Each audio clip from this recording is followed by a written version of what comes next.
Цель сеанса – найти и исправить неверные решения, расторгнуть подсознательные контракты, обрести свободу, полноценность, гармонию и любовь. Аспекты. Дочь Наталья. Во время беременности я нашла 10 рублей и не стала искать того, кто их потерял. Но думала, правильно ли я поступила. Принимаю решение поблагодарить Всесвет за заботу, что дал возможность покушать мандарины на эти деньги. В 6 утра у меня отошли воды, я поехала в роддом. В обед меня покормили, потом дали касторку, чтобы я самостоятельно очистила желудок. Я пропустила всех рожающих женщин. Под вечер ушел врач. Перед родами, без белого халата, зашла какая-то молодуха, и на мои вздохи она мне грубо сказала: «Закрой рот». Она довольно улыбалась, так как я была беспомощная. Акушерка Галина, болтая с молодухой, стала принимать ребенка. И мне сообщила: «Это мальчик». Нет, что-то не выросло, это девочка. В этот момент у меня были смешанные мысли, эмоции и даже растерянность, так как я обрадовалась мальчику, потом удивилась, что девочка. Дочь унесли и сделали ей прививку. Папа дочери был не чернокожим, а метисом с кожей не темнее, чем у южных народностей. Дочь родилась белокожая, но работники роддома ходили на нее смотреть, как на ребенка от иностранца. Думаю, что ее это все пугало, а мамы не было рядом. Когда выписывались, то подарили подарки кому-то, но не всем. И какая-то баба, работница роддома, успела на лестнице мне сказать, что у ребенка не в порядке пупок. И я со слезами забрала дочь. Робин дома увидел новорожденную и сказал: «Какая некрасивая». Это ложь, дочь красивая, особенно была маленькая, очень красивая. При обходе молодая медсестра не понимала, что же не в порядке с пупком, но чтобы подстраховаться, сказала неделю не купать ребенка. Когда я в истерике привезла дочь в детскую больницу, то мне сказали, что с пупком все хорошо и нужно искупать ребенка. Имея такой опыт рождения, моя дочь рожала своих детей не в роддоме, а в частном доме. Принимаю решение убрать негативные воздействия на дочь с зачатия, во время беременности и родов, убрать прививку, не показывать сразу после роддома дочь Робину, чтобы дочь с самого зачатия знала, что она красивая, полноценная, уверенная в себе и может отменить удары от антимира, может жить здесь и сейчас в радости и любви. Принимаю решение зачать дочь от родственной души, родить в своем частном доме дочь, чтобы с самого зачатия она чувствовала заботу своих родителей, карму источнику зла и антимира. Лада и Ратмир, внуки. У меня и внуков общее высшее Я. До того, как Владимир стал мужем моей дочери, у него в подругах была Ира. В Израиле в ответ на мои мысли о телегонии от Иры я увидел на небе удивительный узор, сотканный из облаков в виде множества пересекающихся линий. Принимаю решение убедиться, что на внуках нет генетической энергии Иры. Если есть, то предложить внукам своим светом очиститься от телегонии от Иры. Принимаю решение объяснить в эфирном пространстве Ратмиру, что зависимость от игр в телефоне приводит к потере энергии и превращению в биоробота, что я люблю его и Ладу и уверена, что он может отказаться от игровой зависимости, найти себе друга, а Лада подругу, которые чисты душой и способны на дружбу. Возврат энергии и достатка. Родители говорили, что лучше быть бедными, чтобы спокойно спать. А я постоянно говорила, что у меня нет денег, и я не могу себе позволить достаточно пищи и одежды. Молодому месяцу я показывала рубли и говорила стишок. «Месяц, месяц, дружок, дай мне денег мешок». После националистической войны в моем городе в 1992 году Я с дочерью жили на $10 в месяц. Мы ели кашу с кислым сливовым вареньем без сахара. Десятилетиями мне снятся сны о том, что пируют, много еды, но для меня нет тарелки и ложки, нет места за столом, что кто-то съедает мою порцию. Последний сон на эту тему. В столовой взяла плов с курицей, еще не успела заплатить, какой-то парень схватил руками курицу и съел ее, а я ушла. Годами не живу в своей квартире, но постоянно трачу средства на борьбу с тараканами. Имеют ли отношение к магии или нет тараканы в квартире? На моем сеансе Люцифер появился в виде большого таракана. Я голодала, а в это время слуги Антимира использовали мою энергию для сотворения физического золота. Они накапливали залежи золота для управления миром. Отказываюсь от убеждений, что лучше быть бедной и что я не могу себе позволить иметь достаточно денег, пищи, вещей, отдых, достойный досуг. Отказываюсь молодому месяцу показывать рубли, а просить мешок денег.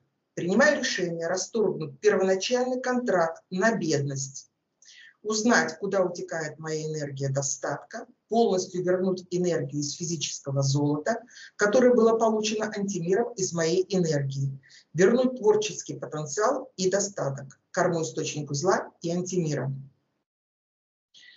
Президент Российской Федерации и его двойники.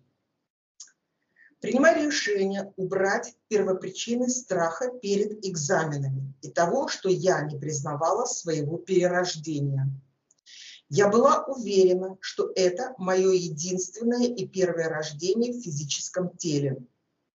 На самом первом и втором сеансах говорилось о том, что это воплощение у меня первое. Именно это мое подсознание показывало Виктории. Я живу в квартире, а мне приснился сон, что в частный дом ко мне пришел в гости президент Российской Федерации в сопровождении и на кухне за чаепитием расспрашивал о жизни. Я не поняла, что этот сон касался моего предыдущего воплощения, и Виктория не рассказала именно об этом сне, а рассказала о другом сне про президента РФ.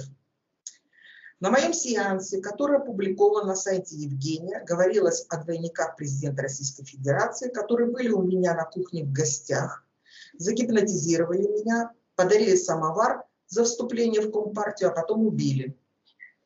Я высказала свое непонимание, сказала, что сеанс касается этой жизни, что я за чаепитием с самоваром обсуждала создание родной партии с анастасиевцами, которые пытались меня убить. Я упорно не хотела признавать предыдущую жизнь, наверное, потому что подсознательно боялась раскрытия чего-то неблаговидного в предыдущих воплощениях. Но я не ставила под сомнение способности регрессолога Виктории. В конце последнего сеанса я была просто в шоке от того, что я имею несколько предыдущих воплощений. Получается, что тот же человек, который в моем сне приходил в гости, был в предыдущем воплощении, а в этом воплощении сейчас стал президентом Российской Федерации или его двойником. В 2008 году я определила множество подключек ко мне от президента РФ. Я считала, что благодаря моей энергии был сделан его образ. Я тогда не знала, что у него есть двойники, но знала, что КГБ меня прослушивает. В то время я находилась в РФ. Поэтому сказала, что жду, что президент подойдет ко мне, чтобы я убрала подключки в его присутствии и чтобы мы мирно разошлись. Наивно ждала месяц, почувствовала, что его подключают еще к другим, так сказать, донорам энергии, и поняла, что он не придет. Я встала без обуви на снег, призвала в свидетели матушку Землю, тогда я так говорила, матушка Земля, воображаемым огненным мечом отрубила подключки от Владимира, попросила свою высшую я затянуть пробоины в энергетическом теле. Но тогда я не знала, что еще нужно возвращать энергию своей души. Гипноз уже отменила раньше на сеансе. Теперь, здесь и сейчас, более осознанно принимаю решение расторгнуть первоначальный контракт с Владимиром и его двойниками. Или его двойниками. Из всех воплощений полностью вернуть свою энергию, связанную с вампиризмом президента РФ или его двойниками, карму источнику зла и антимира. Евдокия, учительница русского языка и литературы, уже умерла. Вечерами я из своего окна смотрела в ее окно и говорила, что люблю ее. Родители одноклассников обидели Евдокию, и она ушла из класса. Ее замена была отвратительной. Я продолжала общаться с Евдокией. В голодные годы она продавала в селе мои вещи и привозила продукты. До сих пор у меня есть теплые носки, которые она связала для меня. По секрету она мне рассказала, что к ней через балкон с НЛО зашли зеленые человечки. Что-то сказали и через балкон ушли. Евдокия уже умерла, и я с благодарностью хочу передать ей алгоритм освобождения души с наших сеансов. Луна, НЛО и Артемида. Летом 2009 года, когда над полем взошла Луна, я обратилась словами к демонице Луны о том, что планета Земля уходит в светлые пространства, а они пусть делают выбор. Пойдут в свет или останутся без планеты Земля. В это время рядом летали две летающие тарелки, одна поменьше другой. Папа работал ночную смену. Утром он сказал мне, что в районе поля видел 2 НЛО. Еще были случаи, когда я ощущала НЛО рядом. Когда я поняла, что моя душа в статусе богини, то искала имя, не нашла, но что-то мне понравилось в Артемиде, и я стала себя называть ее именем. В то время я не знала, что Луна является космическим кораблем, на котором прилетели так называемые олимпийские боги.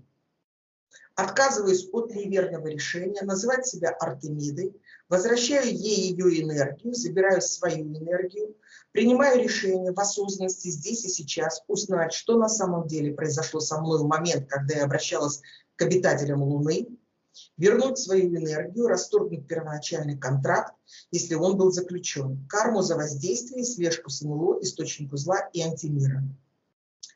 Цыгане. Под моей квартирой какое-то время снимала жилье большая цыганская семья. Сейчас я живу с мамой, и рядом опять поселились цыгане. Они то новую расческу оставят на детской площадке, то лезут друзья к моим внукам. Я около дома цыган подняла с дороги маленький ботиночек и переложила на обочину, чтобы его не раздавила машина. Если он был подброшен специально с магией, то принимаю решение вернуть всю магию цыганам с кармой. Бог смерти, шевчеты и албанцы. 18 лет у меня в Югославии был курортный романчик с албанцем Шевчетом. Потом еще 1,5 года переписки, у него были мои фото и вещи. Через 30 лет, в конце июня 2009 года, я почувствовала, что Шеки приехал в мой город. Я сказала об этом маме, потом увидела албанцев, которые нагло и с вызовом смотрели на меня. Шеки прошел мимо меня, я не остановилась и не заговорила с ним. Я позвонила маме и сказала, что уезжаю с Шеки. Это была коллаборация. Не буду объяснять, почему. Я так сделала. Коллаборация. Я поняла, что бог смерти не имеет физического воплощения и действует через своих аватаров. На поле мимо меня прошел парень с дипломатом в одной руке и пустым ведром в другой. Я перешла на сторону пустого ведра, показав, что мне ничего от них не надо. Во сне я увидела Шеки рядом с престолом, в котором сидел бог смерти. Я получила знак, что буду избита, но тогда я не знала, что нужно обратиться за защитой к Первотворцу. Начались энергетические удары через мужика на остановке, 2 парней у реки, через проезжавшего велосипедиста. Я села на тропинке между огородами. Удар. Повернулась и увидела женщину на огороде. Пришла в квартиру родителей и сказала маме, что за ней стоит кто-то с хвостом. Дом ходил ходуном, я слышала какую-то драку на лестнице. Я ощутила, как полностью пропала моя энергия, внутри темнота и пустота. Этот ужас, это исчезновение энергии, внутренней пустоты привел меня к реке для совершения самоубийства. От этого решения и действия я уже очистилась на предыдущих сеансах. Ночью, когда я выплыла из реки и решила в таком состоянии продолжать жить, Дальше, то в кварталах ночного города ко мне подъехала машина, и албанец на ломаном русском языке спросил, как проехать к дневному кафе на набережной. Маме приснился сон, что я в прислугах у темных. Она просит меня отпустить, и ей говорят: можешь забрать своего цыпленка. Я падаю в обморок, и она меня уносит на руках. Когда она мне это рассказала, то я со злостью крикнул, что лучше бы она меня повесила. На наш огород был подброшен убитый воробей и растерзанная кукла. Потом албанцы покинули город. Я устроилась на работу, потом год в Российской Федерации работала нелегально в ночные смены, собирала деньги, чтобы отдать долги за тот период, что 2 года не работала. Свою душу и энергию я вернула на предыдущих сеансах освобождения. Отказываюсь знакомиться с Шеки и от коллаборации с антимиром. Принимаю решение узнать, какую роль тогда выполнял Шеки и албанцы. Если был, то расторгнуть первоначальный контракт с Шевчетом, очистить все свои пространства от знакомства с ним, полностью вернуть свою энергию, карму, источнику зла и антимира. Очищение от энергии мертвой женщины. В 2016 году в качестве няни ребенка Иры я была в Израиле. Мы жили в квартире, где можно было пользоваться всем. Я, как в магазине, померила несколько пар обуви хозяйки квартиры, а потом по оставленным фотоальбомам и религиозным вещам я поняла, что нас обманули, что все вещи остались после умершей женщины. Принимаю решение в том моменте заменить проживание в лучшей квартире, если есть, то очиститься от энергии мертвой женщины. Вифлеем, в храме Рождества Христова, в одной из колонн были отверстия. Мне кто-то сказал, что можно всунуть туда пальцы, руки и загадать желание. Я это сделала. Иерусалим. В храме Грома Господня к плите, под которой якобы располагалось место погребения Иисуса, прикладывала голову, крестик и загранпаспорт. Стена плача в Иерусалиме. На женской половине стены плача я оставила в камнях записку с желаниями. В Израиле купила красную обережную ниточку. Принимаю решение узнать, что на самом деле произошло со мной в этих местах.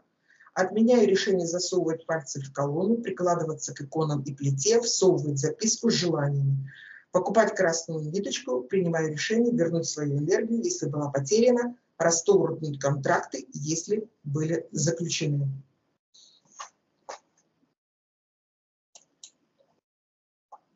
Как всегда, я говорю, выдвигаю очень много, мое высшее Я выберет все самое главное для этого момента и для этого сеанса. Виктория, ты в эфирном пространстве. Мгм. Что ты видишь? Лучше не говорить, а то сейчас будем за оленем все втроем бегать.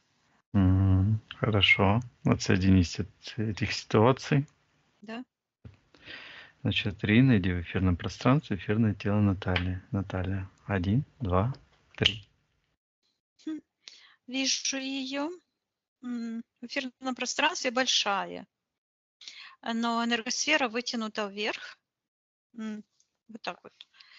А здесь как такой черный, как трубочка, довольно толстая. Она то сжимается, то разжимается, то делается потоньше и плотнее, то так вот и считывается. Вот слышу пантеон. Над этим, ну ладно, там посмотрим потом, какое-то движение, там много каких-то фигур, и идет прямая привязка прямо в сектор магии. Сейчас я считаю. Да, это ее эфирная ДНК. Она настолько, знаешь, нежная внутри душа. Я вот это чувствую, энергию. Не зря я говорю на Наталью Солнышко. Вот чувствуется сразу такая очень нежная энергия. Улыбается, это она. Спроси у Натальи разрешение потрудиться с ней для нее. Сейчас, одну секундочку. Она сняла это лицо, ее лицо. Вот так сняла. И вот так как-то отодвинула. А внутри такая, как девушка образ, которая побольше стала и буквально как будто бы рукой взяла эти фигуры, которые там находятся, и вот так сделала, сдула их. Угу. Так. Вижу, что она какого-то такого золотисто-оранжевого цвета и выходит как будто из сектора интерферента. Считывается спрятанный потенциал. Так, разберемся с этим. Сейчас я возвращаюсь к ней, и она вдруг поднялась повыше, и энергосфера стала правильной формы. Сейчас я Мгм. посмотрю, что это произошло. Виктория, спроси у Натальи, разрешает ли она потрудиться с ней для нее. Она разрешает и показывает, что у нее руки, вот так показывает мне, что между рук вот здесь как будто бы они соединились вдвоем и удерживаются вдвоем. Угу. И говорит, что вот это, она мне со мной говорит, что это нет согласия между разумом и чем? Между чем? Разом. И говорит, и внутренней мудростью. Так, разум и внутренняя мудрость. Да. И что-то по-другому она еще говорила. Сейчас я вернусь Спроси, обратно. вернись, Виктория, послушай еще раз.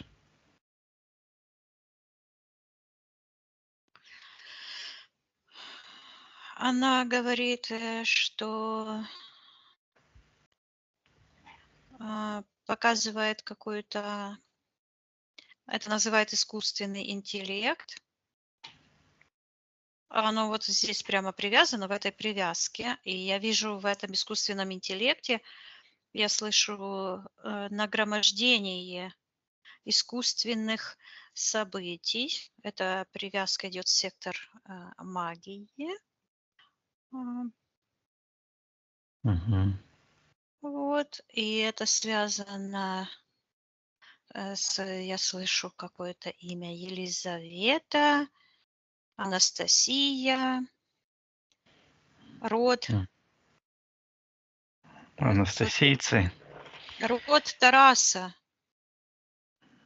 Угу. Почему-то идет, и вижу его, да? Так, а кто находится в секторе магии?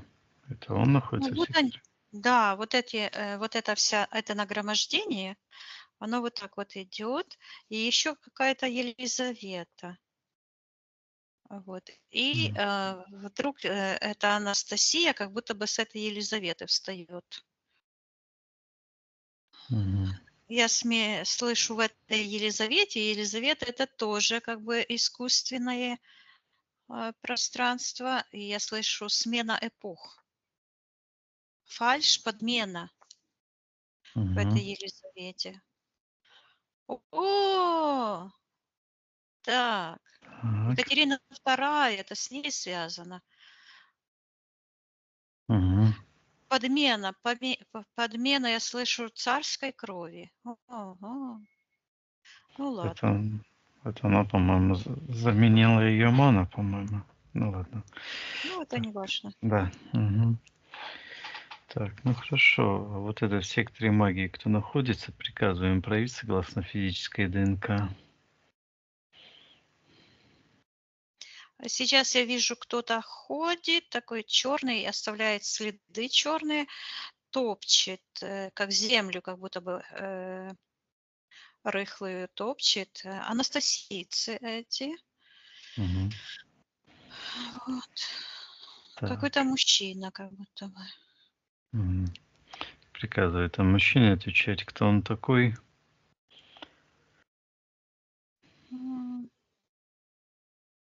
Я вижу, что это как какой-то мифический образ, человекоподобное существо с хвостом.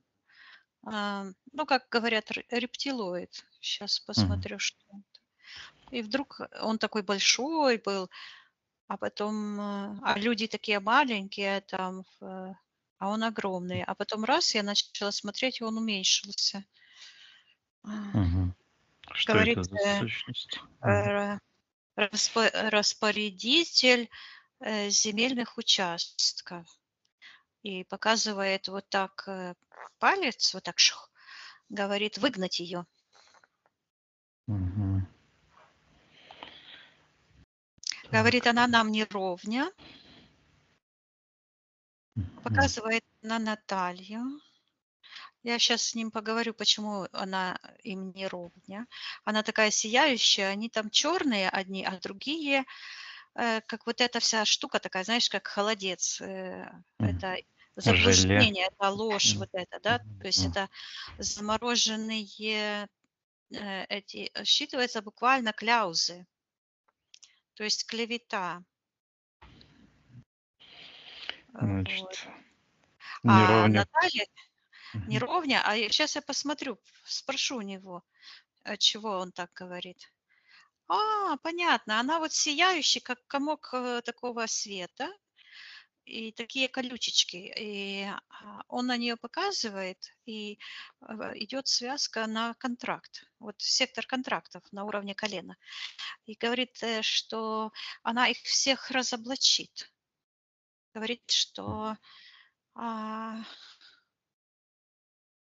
она раскроет ее уязвимость. И вот я вижу вот эту легенду, этот лук Мгм. с этим, то, что я увидела в самом начале, да, и говорит, что она разоблачит свою уязвимость, а, и она выйдет сама, но уличит во лжи их. А здесь же как весы. Мгм. Живет тот, кто освобождается. То есть тот, кто освобождает свою душу, тот живет. Но тот, кто украл эту душу, он погибает.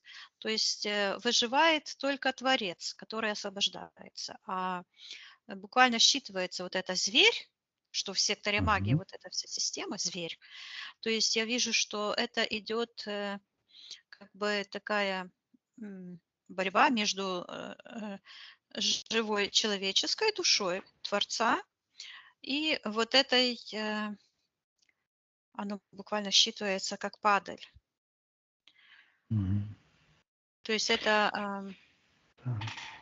Хорошо, Виктория. ложь, падаль, почему-то падаль. Ну и вижу, как олень падает на колени. Вот это, да. Мгм. Так, а что значит, что раскроет ее уязвимость? О какой уязвимости идет речь? Вот именно это связано с этой золотистого цвета фигурой, которая, как молодая девушка, Артемида. Мгм. И я вижу, что я слышу, потеряна ее девственность. Мгм. И вижу, как эта девушка находится как будто бы на коленях, стоит в секторе интерферента, Мгм. на коленях она вся привязана, как будто бы к такой платформе черной. А, у нее руки от рук, от ног такие идут вниз полосочки, и она как бы застыла в таком а, э, в такой позе, стоит на коленях и как будто бы в процессе рождает ребенка. Мгм. Но это на ребенка не похоже, это что-то искусственное. Я слышу захват власти над вот там, где вот это творческое начало, и они М. получили, они вытянули, буквально тянули, вот так и вытянули, так шух, такой свет. Мгм. А, Хорошо, Виктория. Интересно, слышу рождение Луны. Мгм. А что же это такое? Рождение Луны. Так, Виктория, давай убедимся, вот эта девушка, которая потеряла девственность, считай ее эфирной ДНК, это Наталья, Она которая вот, говорит, Это предыдущий опыт. Мгм. Сейчас я посмотрю все ее воплощения. Смотри, Я Виктория. вижу вот это воплощение, потом как будто бы так вынули, как будто бы черная, вот так вот, как пропасть. И там стоит эта девушка сияющая. Да, это она. То есть это часть потерянной ее энергии. Ну вот, я смотрю на нее, не там в секторе интерферентов, а вот Мгм. на ее эфирное ДНК. И вижу, что вот это воплощение, а, да, это Так. ее человеческий. Я слышу, считывается почему-то как зародыш. Вот она. Потом вот это ничего нету, как будто бы выдрана память. Мгм. А за этой черной полосой стоит вот эта сияющая, живая. Я слышу, живая природа. И ведет, сейчас я посмотрю, откуда она пришла. М. И именно вот там, где она была, вот где она, там идет имя Анастасия. Сейчас я спрошу, что это означает. Мгм. Вижу, что какое-то воздействие идет из сектора магии. Так, то в секторе магии приказываем проявить согласно физической ДНК. От кого это воздействие? Сейчас, одну секундочку. А в секторе, Мгм. вот когда я смотрю на нее, а вот где по пути к сектору Первотворца, вот эта Луна стоит. Мгм.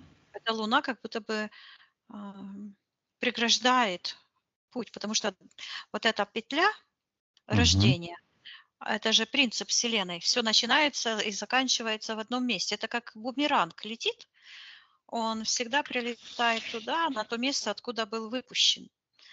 Так работает путь божественной души. Душа пришла из совершенного источника и возвращается, получив опыт, возвращается к совершенству, если по пути не Мгм. запутаться.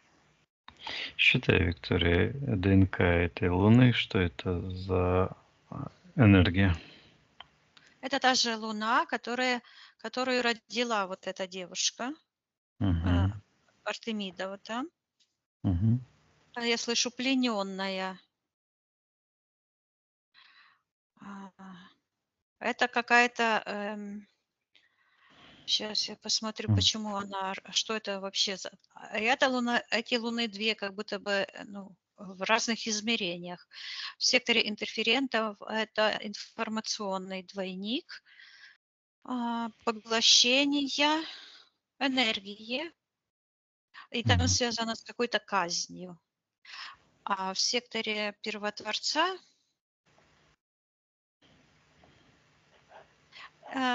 там кто-то находится, какая-то сущность, которая закрывает этот свет этой луны, стоит, как будто бы вот так щелкает что-то, как семечки или что-то вот так щелкает, типа ему это безразлично, и Мгм. вдруг прячется, и это кто-то в секторе магии.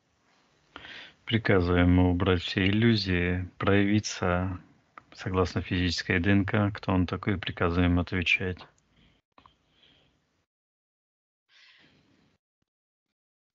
Какой-то человек копает землю, мужчина. Сейчас я спрошу, кто он, как его Кто он зовут. такой? Мгм.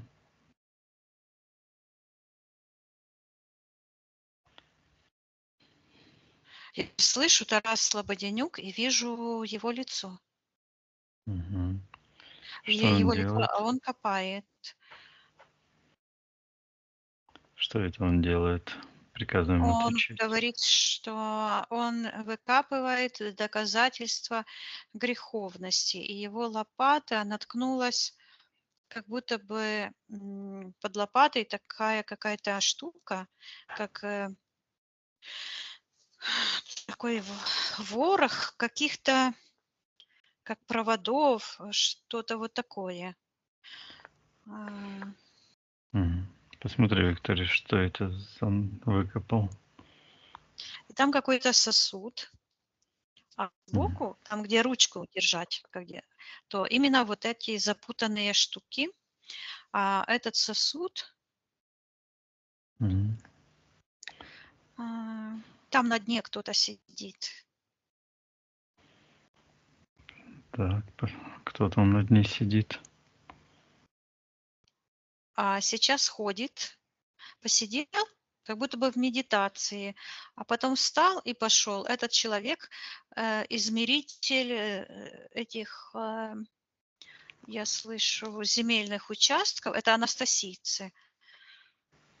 М. А Тарас говорит, что он откапывает прошлое.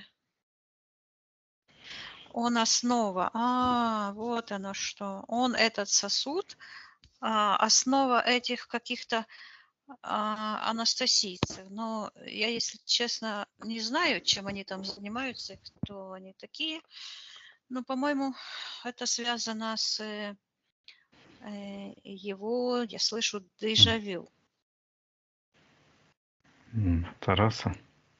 Да, да. И я слышу, что это генетическая связь отца с дочерью. Так. Давай, Виктория, очистим пространство от иллюзий, искажений. Да, Ам, я очищаю. Очень много здесь, конечно, иллюзий. Прямо мгм, такая черная, как шторка, отошла. мгм, А вот эта Артемида, она уже не оранжевая, а как живая девушка в виде, ну вот как ее, вот это я вижу, как она выглядит, как будто у м, нее такой костюмчик какой-то, короткая типа юбочка, как охотница, мгм. и какая-то штучка на голове такая. И она стоит и говорит, что он мне не отец, показывает на этого человека, Тарас, который. который Да. копал. А это, смотри, этот человек, который меряет, отмеряет, это Мгм, как мифический образ, это программа. А, Я слышу, это вот это мгм, негативное, я слышу, измеритель судеб человеческих.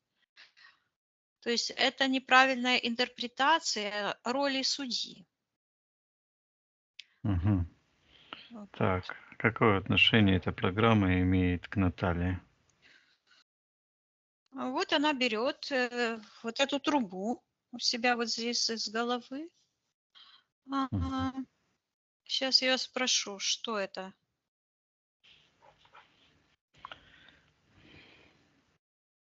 Я слышу, это навязанная роль мгм. Артемиды. Так, каким или И это навязанное чувство вины про этого оленя. Я вижу, что это, оно считывается как глубокое заблуждение. И вижу вот этот, а, вот эту, я слышу, миссия искажения. Не было такого. Это м, не было такого в действительности. Это навязывание миссии, соприкосновения с, я мгм, слышу, вот с этими эгрегорами магическими, с ролью Люцифера. И это все идет через роль этой сущности, исказителя, а, вот эту. мгм. Так, Виктория, а вот эта трубка, которая находится в пространстве Натальи, когда она появилась, эта трубка впервые в пространстве Натальи? Что это было Я за слышу, событие? что она молоденькая вообще девчушка такая, что она не совладала с своим потенциалом. У нее не было направления. Я вижу, как она молоденькая, и у нее как генетическая память. Вот этот свет как будто хочет вырваться на волю. Мгм, Потому что вот этот вот эта Артемида, которая стоит на коленях и привязана в этом темном пространстве, которое это надругательство над ее девственностью, Мгм. надругательство над ее чистой творческим потенциалом. Я вижу, что это идет какое-то искажение. Я буквально слышу мифетизация, то есть вот это сказочность, навязывание сказочных образов и а, искажение. И снова я слышу исказитель. Мгм. Сектор Виктория, магия. магии. И я вижу там этот символ, вот который я, образ, который я увидела когда-то Тараса, чистила с Еленой первый раз.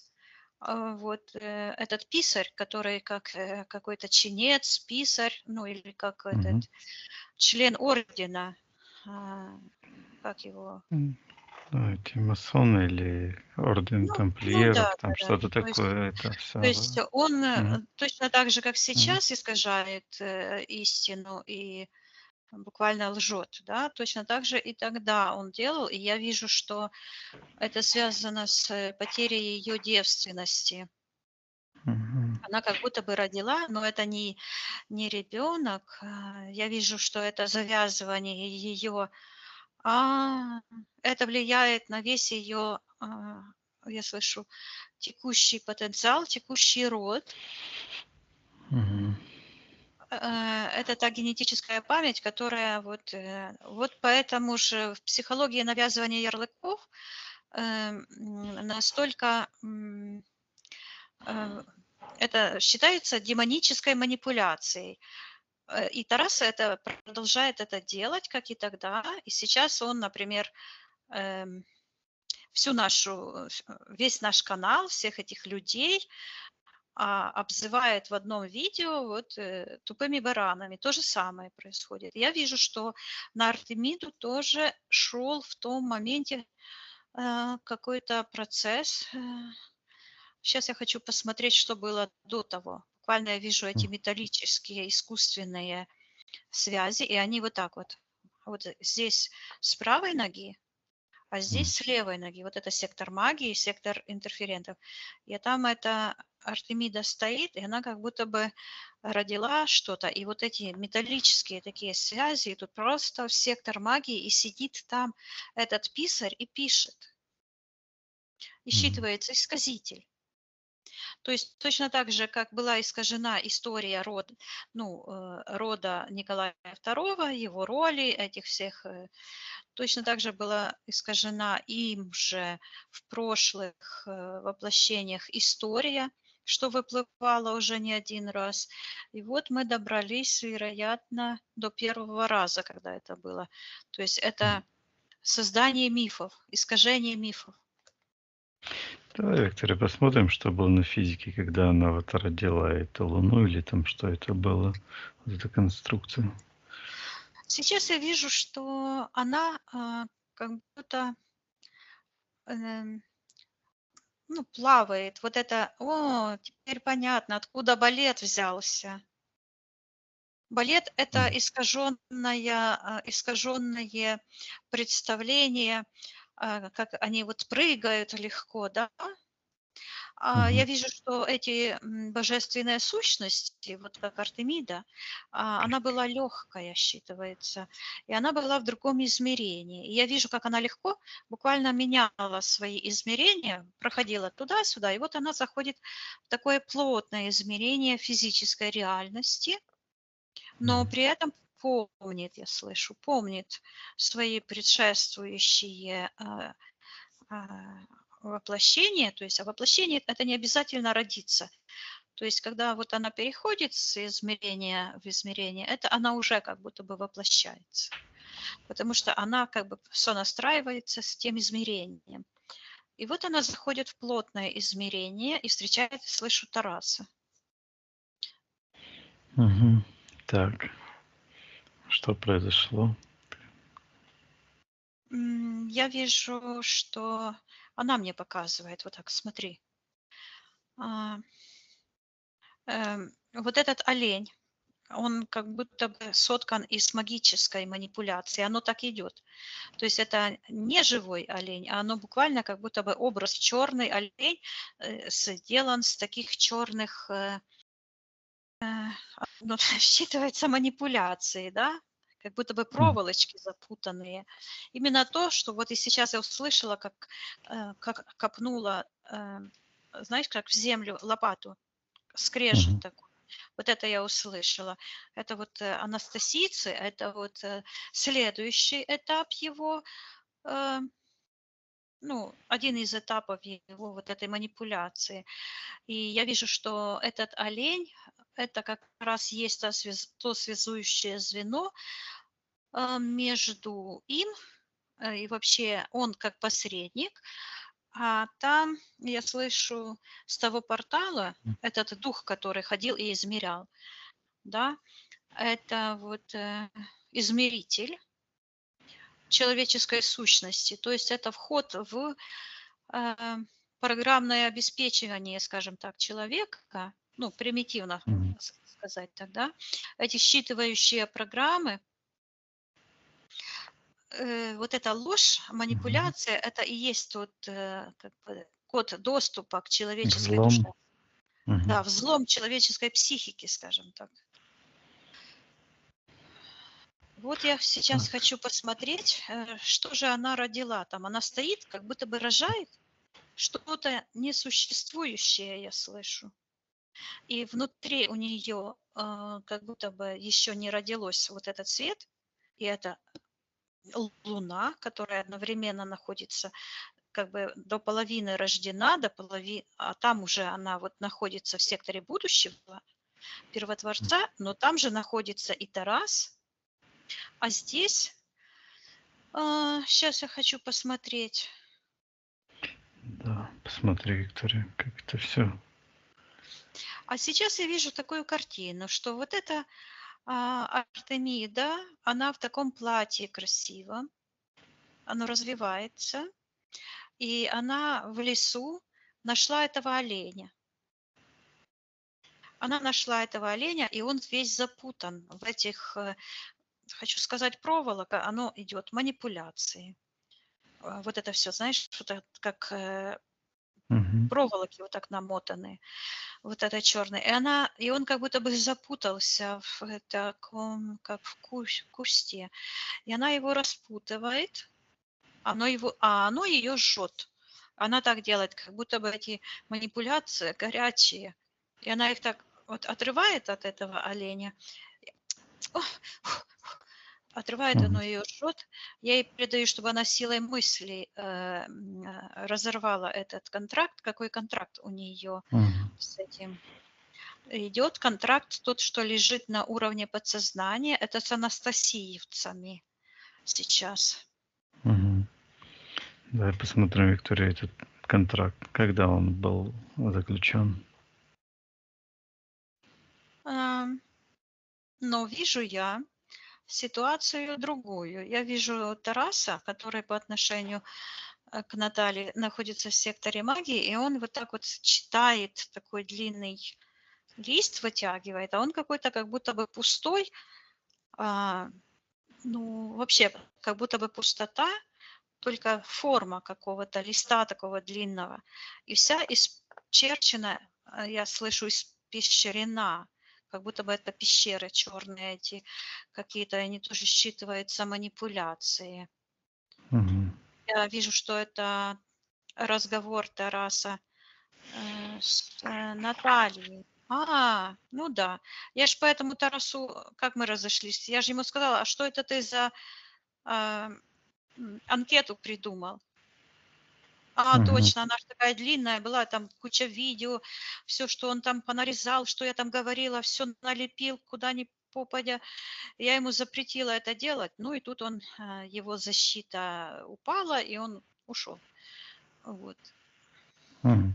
И вот он говорит с Натальей, а на подсознательном уровне как будто бы говорит с этой Артемидой, которая вот прикована на коленях стоит.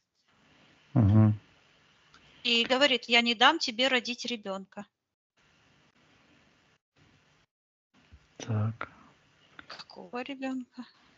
О каком ребенке идет речь, приказываем отвечать. Я вижу у этой Артемиды вот это светлое, которое она рождает внутри Мгм. нее. Это считывается как свет Луны. А вот это темное, которое вышло уже как будто бы из нее, она стоит, как будто бы женщина стоит на коленях и в это же время не дородила ребенка какого-то. Вот это, вот это черное, это вот этот олень с этими манипуляциями. Я слышу очернение святой девственницы. Мгм. Так, приказывает ему Тарасу говорить, что это он делает в ее пространстве, что это у него за манипуляции. Я слышу, слово идет изуит, вижу красный какой-то свет, вот, и сейчас же вижу тот же вот, что во сне у меня вот это. Я ж не обращала внимания на всю ту клевету, которую он уже 3 года клевещет, да, на меня. Мгм. Но, эта красная собака, я ее во сне увидела, да. Я прям Мгм. проснулась, она как будто бросилась на меня, вот это, красное, как будто пламя такое. И вот это же пламя я вижу. Но я, конечно же, поняла, что это подсознание дает мне знаки, что, с этим нужно разобраться. Не надо вот это, не обращать на это внимания. И вот я вижу тоже пламя, тоже те же собаки, и слышу изуит, и вижу такой коридор, как будто подвальное помещение, какие-то такие полукруглые там идут, а, как кельи, а красный М. свет, потому что, ну, какие-то факелы там горят. Мгм. А вот тут факелы, а между факелами какие-то камни горят красные. Они как будто бы вот так, какие-то красные камни Мгм. на стене возле факела, в таких металлических, медных. Ну, как будто бы Какие-то светильники, в общем, да? оно вот так вот эти камни как бы держит, вот так как рукой, да, вот такие вот Мгм. полосочки, и Ну, держит. понятно. И эти камни каким-то образом светятся, красные. Мгм. И они находятся возле этих светильников. Они красный свет дают такой, отражение. Они как будто бы просвечивается этот Мгм. огонь и делают такой красный свет. И вот, Так, это имеет отношение к этому Тарасу, эти да, светильники? я же говорю. Ну, я вижу Мгм. просто ту ситуацию, когда это Мгм. происходило. Я слышу изуит. И что он там делает? Я слышу сочинение мифов. И вижу, что в этих кельях, я посмотрела, что в этих М. комнатах находится, и там вот происходит вот такое много-много сидит таких же, как он, таких Мгм. же каких-то черных, как будто на Чернцы. головах черцы, и они вот так пишут. Мгм. Я слышу, что это как же это слово сказала? Мифология. А, Мифологизация м. событий. То есть я слышу исключение правды из событий. М. И, и, и когда они это делают, то вот этот олененок, которого она как будто бы рождает и не может родить, вот это запутывается. И вдруг этот олененок, там ее энергия потеряна, как будто бы рождается с нее, ну, как с оленей, да. Мгм. Олень стоит, ребенок рождается, детеныш ну, от мамы, которая стоит. Вот. И так этот олененочек сияющий такой прыгнул, он получил как будто бы свет луны, которую она рождала, и прыгнул туда вниз, и что-то взял, как будто бы в ротик взял что-то, чего-то черное такое. Так. Что вы, Я слышу, Виктория? это печать, там контракт какой-то. Мгм. Давай посмотрим. Так, ну вот этот олененок, что он вообще обозначает? Что этот Сейчас я образ посмотрю. Он обозначает? считывается свет истины. Мгм. Теперь я поняла, как это. Луна, она отражает свет, она сама не светится. Мгм. Окей. Точно так же истина отражает, то есть истинное положение дел, оно отражает свет первотворца. Так, а вот эти мифологирование. Обязательно. А, Я слышу, это запутывание сознания в иллюзиях. То есть Мгм. это были созданы специальные технологии, чтобы исказить истину, очернить, я слышу, девственницу Так, в то есть данном случае. получается, что вот этот свет истины, который шел от Натальи, был искажен этой мифологизацией. Вот. Да, была Так? придумана, то есть, да, свет Артемиды, этой девственницы, она считывается начальник девственниц. Мгм. Ам, Мгм. была очернена этой историей, придуманной историей, М. что она якобы невинного парня превратила в оленя, который был впоследствии убит. То есть это точно так же Тарас сейчас. Я это имею право говорить, потому что я вижу, почему я обратила на это внимание. Он уже 3 года запутывает истину своими ложными предположениями. То есть у него цель одна – запутать, увести человека от миссии освобождения. Вот. И Так. вот опять я вижу этот туннель, и вот он идет. Мгм. Вот он идет и как будто бы несет такую черную книгу и приходит на утверждение кому-то. Так, а И там, кому? сейчас, там такая Мгм. темная полоса, которая уходит в сектор интерферента. Мгм. Там я слышу вот это на стол, как будто такое Мгм. покрывало какое-то такое странное с такими, уходит в сектор интерферентов, а с противоположной стороны сидит, М. считывается гнет, Папа Римский, а за спиной его с правой стороны Наталья стоит и смотрит, что они делают. Мгм. Артемида вот эта Мгм. стоит и Так, а смотрит. в секторе интерферентов кто находится? Сейчас, в секторе интерферентов, сейчас я посмотрю, там как пропасть такая, в другое измерение. Слышу чернец Мгм. в секторе интерферентов. Такой, сейчас я посмотрю. Мгм. Идет там такой клапан, как будто бы такая круглая дыра, на которой такой идет крышечка черная, которая держится на такой пружинке, что как будто бы портал закрыт, но как только встанешь ногой, сразу там Проваливаешься, да? проваливается, да. Ловушка. И вот эта ловушка называется чернец, Мгм. исказитель. И также там, я вижу, его душа находится в этом механизме, который Мгм. проваливается, да, вот это там его душа находится, То есть из его души сделали, подпитывает этот его механизм? согласие, да, когда он М. согласился вот идти по темному пути, вот это, и сейчас он укрепляет эту позицию, вот эта крышка, а в этом механизме, где как бы механизм этот, да, Да. он, эта пружинка, вот, и люди, Мгм.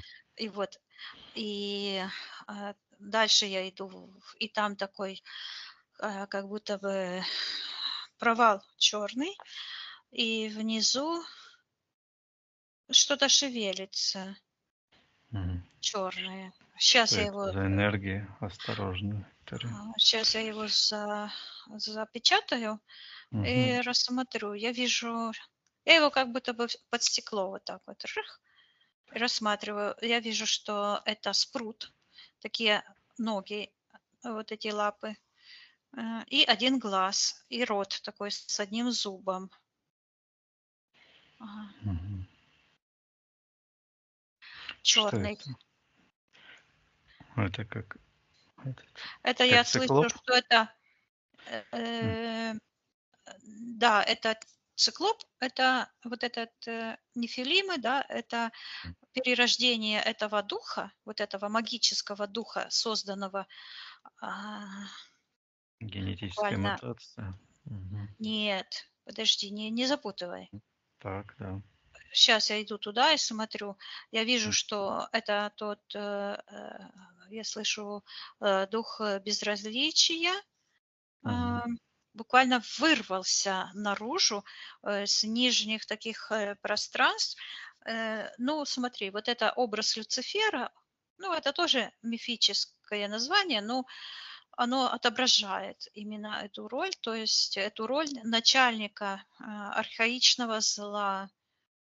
И этот тот магический дух, именно та манипуляция, вот оно что, именно это я должна была осознать и увидеть, и могла я это только осознать, когда меня это коснулось, когда я начала разбирать, что ж это так Тараса поплющило, что он уже в открытую так начал лгать.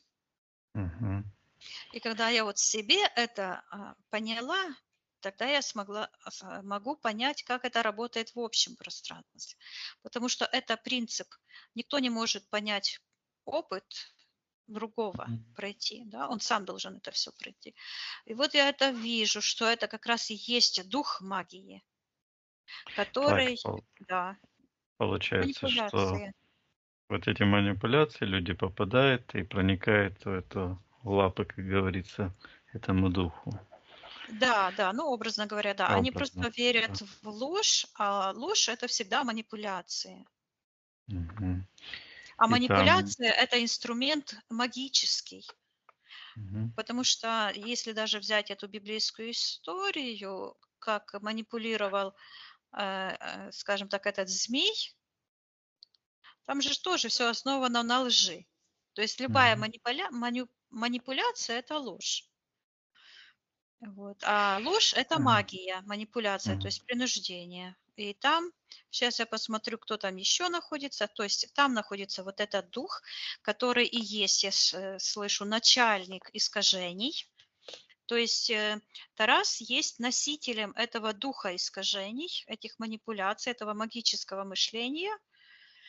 И также вот эти, которые в анастасийцах, и также вот эти все исказители, которые исказили историю человечества, вот эти мифы исказили для того, чтобы укрыть правду, скрыть. И глубоко Артемида говорит, мгм, вот Наталья говорит через ее вот эту э, сущность, вот руку протягивает, где она вот стояла вот так, и она руку там протягивает вниз в этот портал и говорит, что там ее начало мгм, спрятано, говорит, в лабиринтах сознание Люцифера. И опять пошло, как эта восьмерка, запутанность времени, да? Опять в мгм, этом уже нижнем пространстве та же самая ситуация и тот же контракт между этим пауком чё, сознания, вот этот, который, как я подумала, что это, а это паук, вот он считался, пришел ответ. мгм, Вот этот спрут – это паук. Вот он паутину, вот этот, я же увидела зуб и эти глаза, да, то есть этот паук, который плетет паутину сознания, чтобы захватывать человеческие умы, разум, мгм. ловить на ложь. Это буквально ловить на живца. Всё, Виктория, давай посмотрим вот эту ситуацию, когда Наталья стояла за папом римским, это Да, в эфирном пространстве, да. И что да, да. произошло тогда? Вот она смотрит и говорит, они пишут обо мне. Мгм, И когда она вот была молоденькая, я вижу ее как будто бы возле реки какой-то, и на нее как будто бы вот это она, я слышу, не справилась с своим вот этим генетической памятью, которая вот так как бы вспыхнула. Вот. Не было тогда у нее этого руководства, куда же двигаться и как с этим справиться. Мгм. И она говорит, вот, он пишет обо мне. И опять я слышу изуиты. И говорит опять, они отняли у меня ребенка. Мгм. А где контракт? Вот я вижу, она когда мне показывала вот это, она Мгм. пишет, и она как будто бы на эту черную печать, которую этот Папа Римский как бы утвердил, что хорошо Тарас тогда придумал это все, этот Мгм. чернец. А осталось ее внимание, вот это палец, отпечаток ее сознания. И именно этот отпечаток сознания, то есть вся наша, внимание человека, это живое внимание, которое, живая энергия, искра жизни, которая заряжает все, чтобы раскрыть ложь. То есть там, где внимание.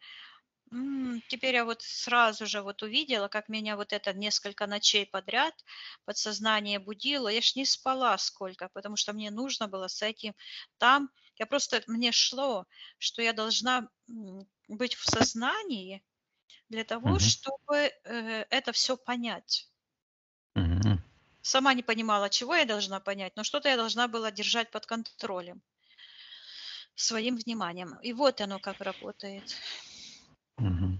И там этот олененок, и как будто бы она вот там внизу, вот так держит на руке этого олененка для того, чтобы разобрать эту запутанную ложь. Мгм. Так, сейчас видит Наталья, что там осталось все внимание. Она вот так хотела головой мне кивнуть, но перед ней вот этот лист пустой с испещренными Мгм. записями, которые вот Тарас ей Мгм. говорит. Давай, так. Вот эту ситуацию, Виктория, давай посмотрим, когда этот раз, вот этот дал Наталье этот лист. Ну, это в эфирном пространстве, это или лист он дал, или он просто с ней говорил. Сейчас я Может посмотрю, что быть, это происходит. И я вижу, Мгм. что у нее вот это здесь, как будто бы, где брови, вот появилась такая, как палочка. Да, это имплант. Вот это бровь, это символ. Поведу бровь, и все поймут, да, то есть сила внушения, я Мгм. слышу. Вот. И имплант появился. Я передаю Наталье, Так. что она отменила этот контракт с Тарасом еще тогда, когда решила на сознательном уровне, что это ложь и манипуляция. И пусть она просто уберет эти все импланты и приказывает Тарасу забирать его манипуляции. Мгм.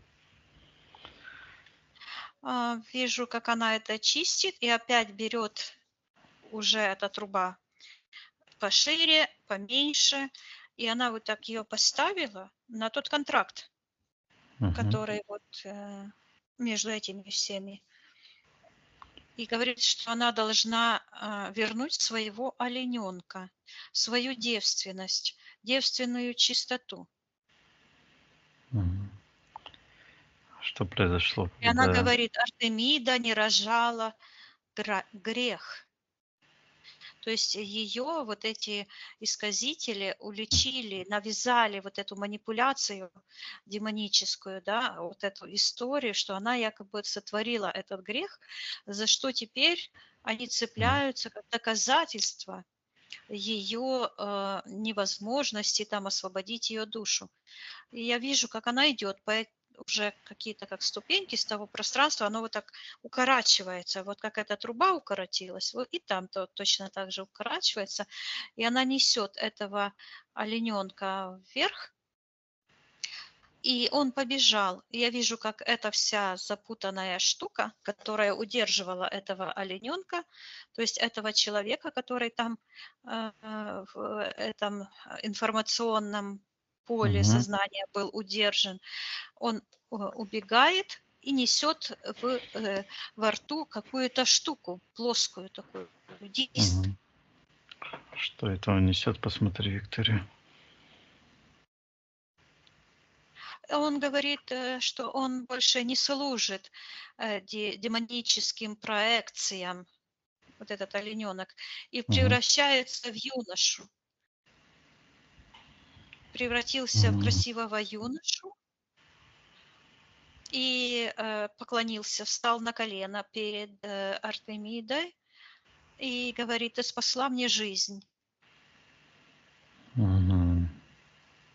Я Интересно. вижу, что так интересно, и он берет ее за руку. А ты ее, это же ее родственная душа. Она охотница, а он охотник. Они одинаково одеты. Мгм. И я смотрю, и когда они вот так идут, как будто бы в сторону первоисточника, то вот это у него была такая, как красная накидка. Вот оно что. Это точно так же, как Тарас навязывал на меня и на моих зрителей ярлыки вот эти. И эта энергия, как красная энергетическая собака. Вот точно так же и этот плащ у этого охотника. Вот. И Что я вижу, обозначает он, плащ? оно же считывается дикая манипуляция. Мгм. Дикая – это магическая, значит, потому что есть светлый путь творения, а есть дикий. И, Мгм. как звериный. Зверь – это не животное, зверь – это потусторонняя сущность с магическим циклом воспроизведения, я слышу.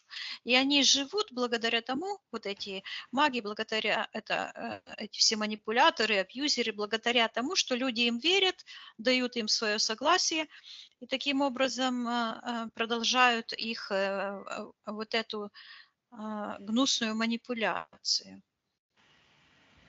Он Мгм. говорит, что он повел Наталью под венец. То есть в эфирном пространстве я передаю Наталье, чтобы Наталья очистила все эти преграды, и вдруг я вижу, как ее вот эта луна внутренняя, это отраженная истина считывается. Раз, и у нее вернулась обратно, а вот эта запутанная штука, то есть это манипуляция в виде этой. Мифологическое вот это, да? Да, эта история с этим, она вот идет, и я вижу, как это вся, как черный, это манипуляция в виде этого олененка просто Мгм. прыгает вот туда, в сектор магии, и весь стол этот вот так перекручивается, вот это все там как будто бы, и эти красные камни, которые возле огней, возле факелов гаснут, погасли, исчезли, и я Мгм. вижу, как будто бы произошло, как будто какая-то энергия, как на батуте, там, где вот этот ченец был, выскочила, как какая-то жвачка на вид. ам, Мгм. Что это такое? Энергия на батуте. И оно встало вот в энергетическом, в ментальном плане, как будто бы с левой стороны, с левой ноги от Натальи. И она так смотрит. А оно такое, как образ человека. Сейчас я посмотрю, какое-то разорванное все. Мгм. Считывается магическая мистификация. И считывается оно так же, как пластификатор какой-то, который используется в начинке бомбы. Вот Мгм. оно в сердечной чакре, где именно этот внутренний критик, и я вижу, как какой-то пластификатор, какая-то штучка, которая закладывается, чтобы эту бомбу, я слышу, Взрыватель. Мгм. да, детерминировать. Вот. Мгм. И такой взрыв, то есть это взлом психики человека с помощью мифических сказаний, откровенной лжи, ну и других способов манипуляции. Мгм. Так, И я вижу, значит. как этот паук, который же был и в этом где-то раз там сам придумал эти анкеты, да, Так. потому что для Мгм. меня анкета очень индивидуальная. Мы проводим по этой анкете, я выискиваю вот там, где это не ошибки, а человек сам подсказывает, где спрятан потенциал. И для меня очень важно, как человек напишет в аспектах и что он напишет.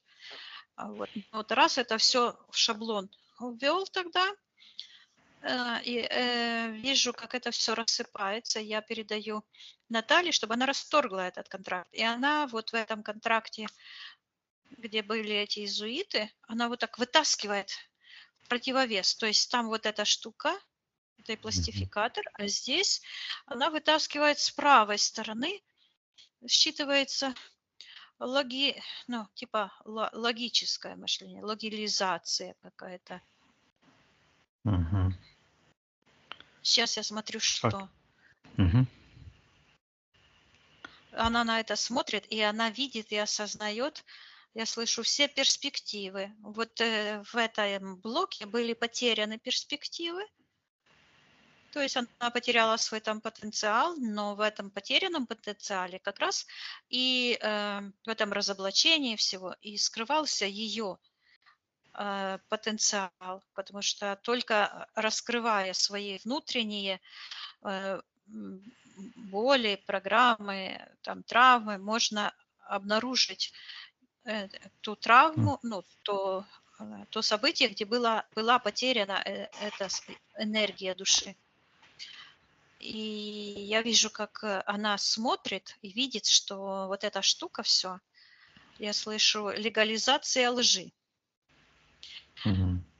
Внутри вот эта штука, как холодец такое, знаешь, замороженная, а внутри находится э, под этой какая-то другая энергия. Давай отделим как-то или посмотрим, что Сейчас это я за энергия. спрошу у Натальи, когда это она позволила легализовать ложь. Это ложь. Мгм. Вот она показывает, говорит вот так, когда приняла этих каких-то елисеевцев. Анастасийцев этих. Ну да, ну там что-то связано еще с какими-то понятиями Мгм. елисеевцев каких-то. Ну ладно. Так, и что это было за событие? Я вижу, что в том моменте, когда она вот была в раздрайве, то есть на нее нахлынули, с одной стороны, вот эти родовая память, с другой стороны, ситуация в жизни была такова, что она не могла с этим справиться. Вижу, что в тот момент у нее было магическое воздействие. Мгм. Что В это за секторе магии воздействие? кто-то Кто находится находится. в Я секторе вижу, магии, приказываем проявить согласно физической ДНК. Кто он такой? так, вижу, как будто бы консервная банка раскрыта, а в этой консервной банке как зеркальце какое-то. Какая-то ведьма смотрит туда. Приказывай этой ведьме убрать иллюзии и отвечать, кто она такая.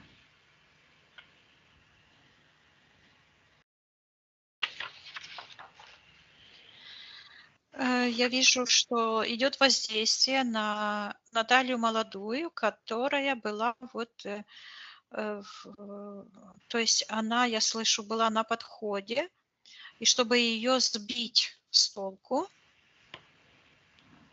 Мгм. было какое-то магическое воздействие.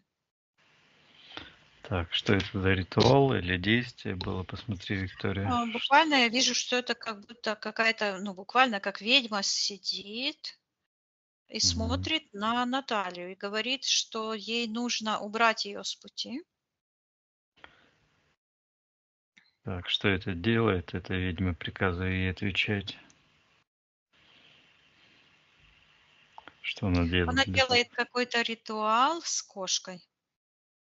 Она привязывает к кошке, к хвосту кошки эту консервную банку.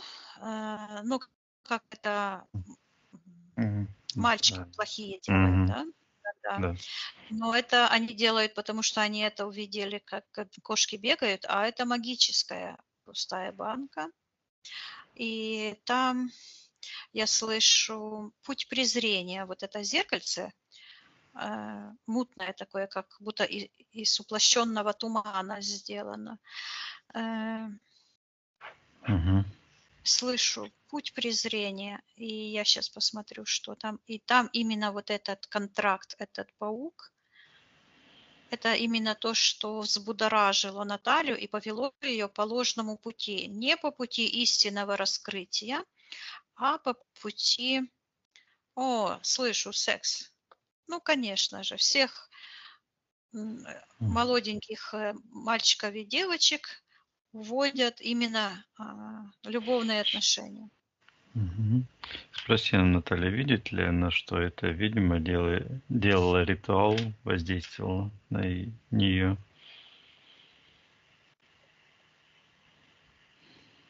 Да, она это вынимает из глаз, как будто бы такие пики, и говорит, так это ты меня погнала? А фамилия у нее Елизарова, у Мгм. этой ведьмы. И уже 2 или 3 раза я услышала. И она говорит, так это ты меня погнала по пути. Мгм. По ложному пути. Да. Мгм. И я вижу, как передаю Наталье, чтобы она убрала это все воздействие, приказывала этой ведьме Елизаровой, как она Убирать себя ее называет, так руками. она говорит, да, и все Мгм. воздействия. И опять я вижу эту лопату, которая вот наткнулась так, Мгм. вот, вижу Тарас, ой-ой-ой, считывается добыватель, гав, ну ладно, понятно. Мгм. Отходов. То есть отходов, да. А, Ну, так все манипуляторы, абьюзеры, они так и работают. То есть они ищут не хорошее в человеке или в событии, они ищут только к чему докопаться, чтобы это использовать против человека. И он Мгм. так уходит, улетает и говорит, ты отменила, падает в пропасть, ты отменила все наши контракты. Мгм. Я вижу, как заворачивается вот эта вся, этот коридор иезуитский, эта вся штука, и она вот так, это все летит, а у Натальи, вижу, энергосфера такая становится плотная, я ей передаю, чтобы она убрала с ее пространства все эти иллюзии. Я вижу, как она разрывает с этого, вот этого штука, что с правой стороны, отрывает оттуда все эти, эту всю мифологию, как будто куски, ну, как застывший какой-то клей. Знаешь, есть Мгм. такой канцелярский клей, который засыхает потом, и вот мы в детстве, я помню такое ощущение, нужно было его отклеить, а он такой засох. И вот Мгм. это она, вот этот клей засохший, вот это все замурованное, отрывает, и там что-то добывает. И добывает, вот вижу, ножки оленя. И Мгм. она его добыла оттуда и пустила, и он побежал. Я передаю Наталье, чтобы она обличила эту вековую ложь, восстановила свою девственную чистоту. Вот, Так, происходит это. происходит. И я вот что предлагаю. Я предлагаю по ее аспектам пройтись через неделю. Мгм. Потому что вот это нужно переосмыслить, чтобы перенести этот опыт уже на жизненные обстоятельства в теперешнем времени. Да, хорошо. Приказом этим всем манипуляторам мифическим, вот этой структуре по Римскому, убирать все их воздействия, всю ложь, пусть забирает ихними руками, все это с нашего человеческого сознания, пусть применяет на них же, или карму призываем за ложь и обман. Да, вот, и именно я вот сейчас, ну, как бы в глубине себя как-то подумала, почему это меня все коснулось, и сразу же увидела ту статью, которую я читала в последнее время, Алана Шора, который говорит о том, как пишет, он же исследователь, нейробиолог, психиатр, и говорит, как телепат участвует своими энергиями в освобождении, распутывании этих связей. И, конечно же, что когда я это поняла, как оно работает по отношению ко мне, то я могу эту освобожденную энергию, вот этот опыт помочь и другим. Вот. И я вижу, как Наталья стоит и буквально отрывает от себя вот эти красные энергии. Таким образом, я готовилась к ее сеансу. Она уже была готова это разорвать. И я так готовилась, потому что раньше на протяжении 3 лет не только один раз, многие там, кто сам не создает своего ничего, ну, у них такая методика. Я же не могу по всем бегать и всем рты затыкать, кто что говорит. Это их дело, да? Но именно вот эта ситуация, что я обратила на это внимание, как раз мне и помогло понять, это собака красная, да, которую я увидела в своем сеансе. То есть в своем сне это как раз нападение на миссию, освобождение человеческого сознания на индивидуальном и глобальном уровне. И именно когда я потом после сна почитала, что там Тарас написал, именно это он между строк и сказал, что он темный, выполняет темную миссию, он же поставил под сомнение, да, что Принцип работу в эфире. освобождения.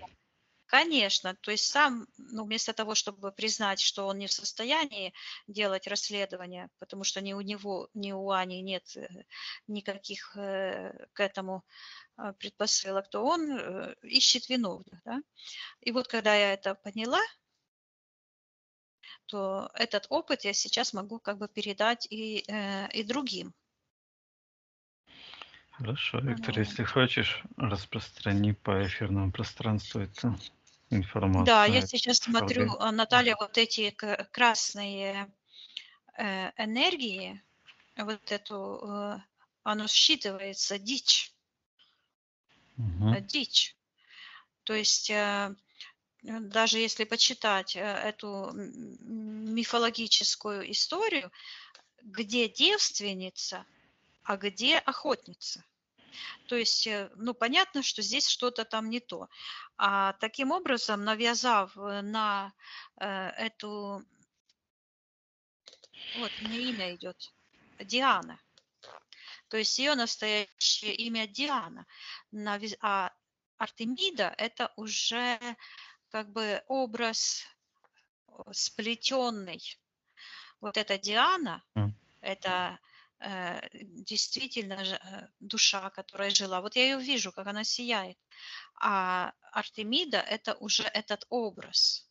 Это как я, Виктория, да, а вот стадо тупых баранов, то есть тупая бараница, или как это сказать по версии Тараса, это уже его слепок такой энергетический, да, и сидят же люди, которые на это смотрят, на эту клевету, поддакивают, да, и таким образом сооружают вот этот слепок новый энергетический. Человек же творец, он это знает или он не знает, но своими мыслями и подтверждениями он создает. Или чистые энергии в пространстве, он же сотворяет, или вот эти демонические структуры вот этих демонов. Вот. То есть я вижу, что Артемида – это божество, составленное, сделанное и ну, слепленное.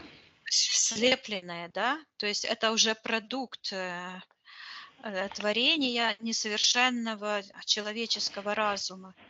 А вот за ней стоит чистая душа Диана. Мгм. Мне так идет. Диана. А что они мифологизировали, интересно? Какой... Вот эту охотницу.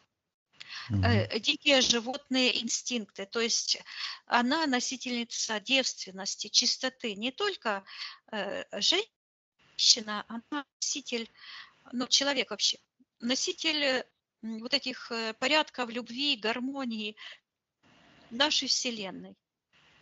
Если человек приверженец этих высоких принципов морали, то Мгм. его называют моралист.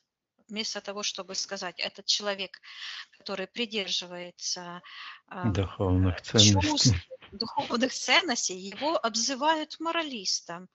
Да, потому что вот лгать, клеветать – это нормально, а вот придерживаться чистоты – это по их версии ненормально. Ну, все же вот так вот. И я вижу, как оно работает. И благодаря вот этому опыту, да, Мгм. с Тарасом, мое подсознание, теперь я только поняла, зачем мне это подсознание дало, ну, как бы такой позыв, чтобы я Такой туда опыт зашла, пройти. посмотрела. Потому что я и до этого что знала. Я и М. до этого знала, что магия, манипуляция одно и то же, да, и не имеет значения. То ли бы Тарас сейчас свечками там читал какие-то заклинания, то ли он просто сидит и лжет, то есть манипулирует, искажает реальность. Вот, воздействия одни и те же. И подсознание человека, интуиция всегда ведут по этому пути, чтобы с этим искажением разобраться. И я вижу, как уже слышу, Диана Мгм. вырывает этот палец, где ее отпечаток был. То есть она как бы дала внутреннее соглашение, чтобы из нее, с ее энергией слепили вот этот образ Артемиды. Мгм. И она сейчас очистила свое имя. Я и слышу четко Диана. Ну, я этого не знала, конечно же, но теперь я понимаю. Это точно так же сейчас я поняла, как это работает. Точно так же, как я отвергла вот это предложение Тараса быть тупой бараницей по его версии, да. Ну, я образованный человек. У меня образований и профильных образований есть. Больше я всю жизнь учусь, да. Мгм. И тонко чувствую природу человеческой души, и все проверяю, и все перепроверяю.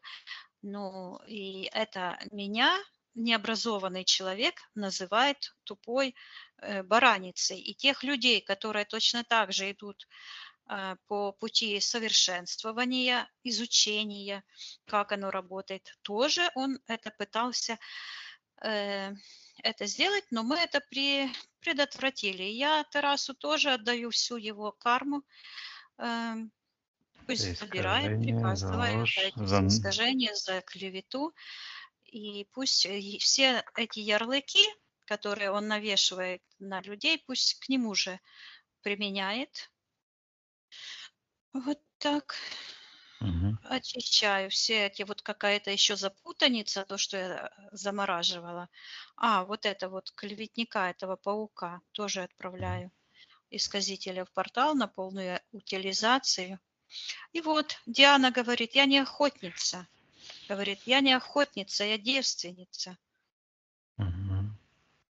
И я вижу, как она забирает эту темную полосу, там, где это луна якобы, да. То есть это тоже навязанная мифология. И я вижу, как там все закрутилось, засияло. А, И она просто из этого выходит, как будто бы раскрывается такой, как капкан. Знаешь, есть такие цветочки, которые вот так открываются, чик, и Мгм.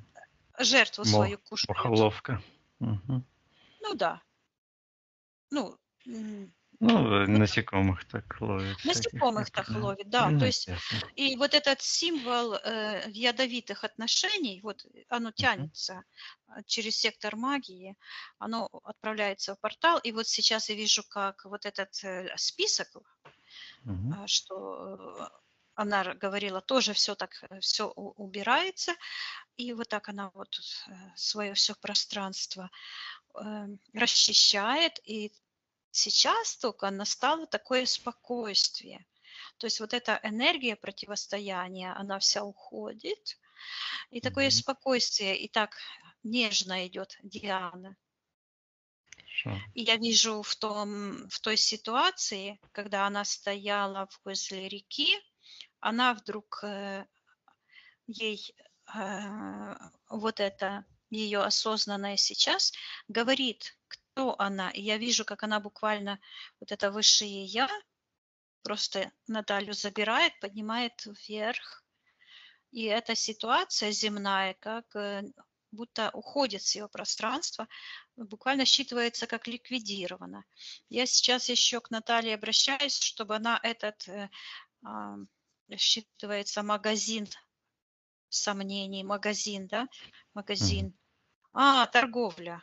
Человек всегда продает свою душу, вот этот как магазин, да, выискивает Мгм. себе какую-то выгоду, сознательную или подсознательную.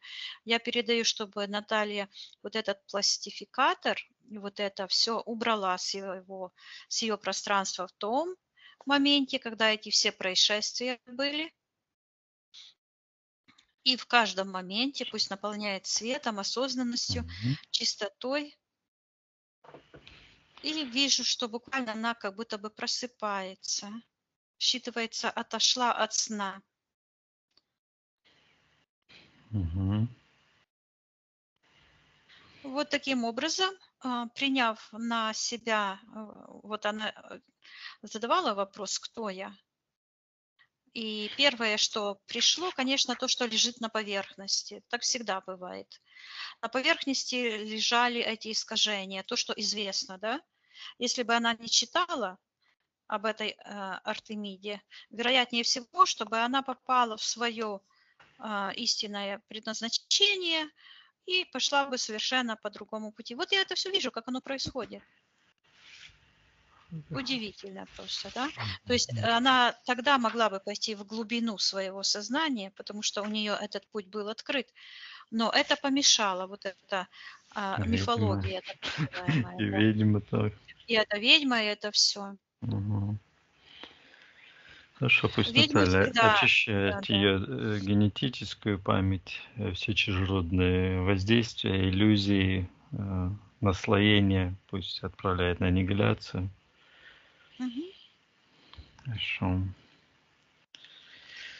Так, еще один вопрос, возможно. Так, ты говорила, что в секторе интерференции было поглощающая энергия плюс какая-то казнь. Э, Она Это уже ушла и аж- говорит, что ей нужно поговорить с этим охотником. Я думаю, что через неделю мы сделаем ей еще сеанс, Мгм. чтобы она Хорошо. смогла интегрировать этот новый опыт, потому что работа с родом, да, а это и есть, М, вероятнее всего, казнь, но у нас сейчас не проявляется. Человек казнит свою душу, когда уходит чужим, ну, в чужую, скажем так, мгм, иллюзию. Когда человек доверяет лжи, он заходит в иллюзию другого человека, отдает мгм, часть своей судьбы. Вот этот магазин, торговля. мгм. А вот этот, кто был оленем, это на физике, это родственная душа, она э, как бы есть на физическом плане? Ну, я слышу ответ, он говорит, да, есть, я вижу этого мужчину, Мгм. простой Если, на вид. мгм. Если хочешь, пусть Наталья передаст ему информацию, алгоритм освобождения. Да, Он взял? он прислушивался, я увидела вот так, как он прислушивается. У него как трубочка из уха Мгм. к ней. Ну хорошо. Так, Виктория, тогда очищай от этих ситуаций, отсоединяйся от Да. проработанных. Поднимаемся вместе вверх. Мгм. Посмотри, Наталью, как она сейчас выглядит.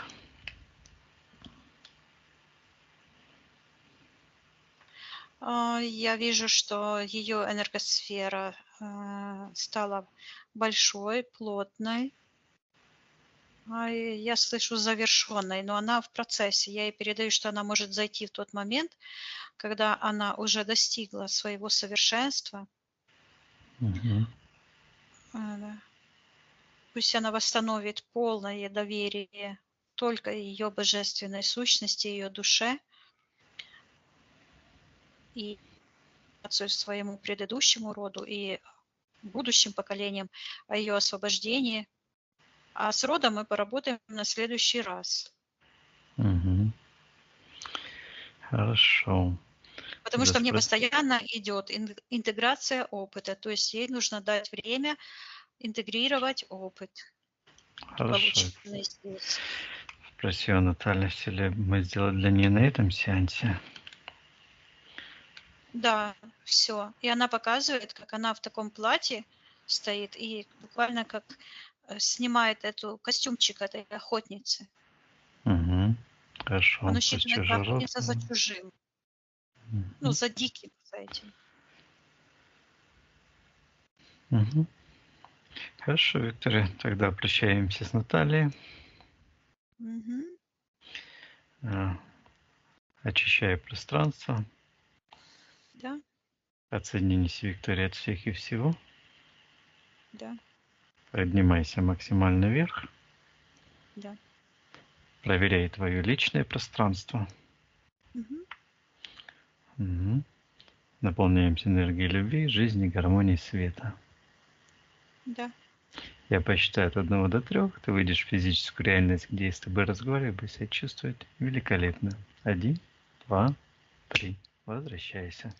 4 года тому назад, 31 числа января, я пришла и сказала, Виктория не хотела меня слушать, там было много чего, а я говорю, я богиня Артемида. А Виктория говорит, кто он такой сказал? Я говорю, если я сейчас не пройду этот сеанс, я приду еще раз. Виктория говорит, хорошо, хорошо, потому что 2 до этого я вообще не могла выйти на сеанс. Это была 3-я попытка. Видите, и все-таки оно пришло. Ее называли Дианой. Да? Ее называли, да, вы можете посмотреть, это в Википедии. Ее называли Дианой, а просто-напросто Кун какой-то, Кун. Написал, это, наверное, Тарас был Кун, мифологию и назвал ее Артемидой. Можете себе представить, сколько лет эти подсказки у меня были. В советское время я купила пачку соды, и там была нарисована радуга, и было написано «Артемида». Соду почему-то назвали Артемидой. И она стояла лет 20 у меня на полочке. А потом с 2007 года до 2021 я называла себя Артемидой.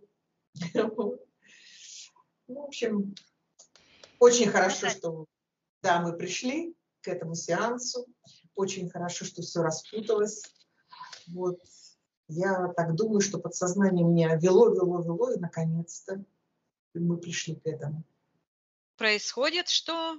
Чудеса чудесные. Вы Начинает это всё понимаете, разваливаться. они сделали так много фильмов, они сделали так много мультиков. Детям в 1-2 классе дают внеклассное чтение именно эти мифы.